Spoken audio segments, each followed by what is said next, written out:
दिवसांपूर्वी राजगड पोलीस स्टेशनच्या हद्दीमध्ये जे आपली बॉर्डर आहे पुणे जिल्हा आणि सातारा जिल्हा ही जी नॅचरल बॉर्डर आहे नीरा नदी, त्या नीरा नदीमध्ये एक बांधलेल्या अवस्थेत पुरुष जातीचा मृतदेह हा आढळून आला होता.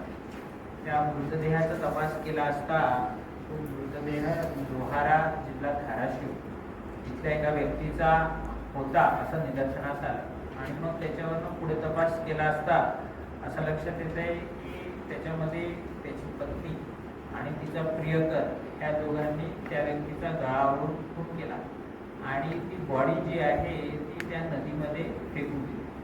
त्यामध्ये आम्ही रात्रीतूनच ती संबंधित महिला म्हणजे त्या मयत व्यक्तीची पत्नी आणि तिचा प्रियकर, मयत व्यक्तीच्या पत्नीला पुण्यातून तर तिच्या प्रियकराला अंधूर जिल्हा धाराशिव इथून आम्ही अटक केलं आणि त्यांना कोर्टात हजर केलं. त्या दोघांची चपळ 17 तारखेपर्यंतचा पोलीस कस्टडी रिमांड हा आम्हाला प्राप्त झाला. कारण काय प्रायमा फेसी जो आम्ही तपास करतोय त्याच्यामध्ये असं निदर्शनास येते की अनैतिक संबंधांमधनं हा खून झाला असावा. पुढील तपासाआधी त्याच्यामध्ये अजून काही निष्पन्न होत आहे ते बघावं लागेल. मृतदेहाची ओळख कशी पटवली?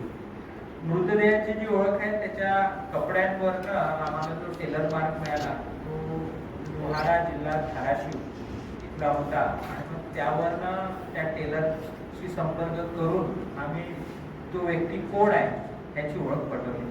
त्याचे जे चुलत भाऊ आहे त्याची जी एक्सटेंडेड फॅमिली आहे त्यांच्याशी संपर्क साधला आणि मग त्याच्यानंतर गोष्टी ह्या अवगत होत गेल्या. कुठं मारलं होतं? पुण्यामध्ये काळे पडळ ह्या भागामध्ये त्या संबंधित आरोपीला मारण्यात आलं होतं आणि त्याची डेड बॉडी जी आहे ती आमच्या हद्दीमध्ये फेकण्यात आली.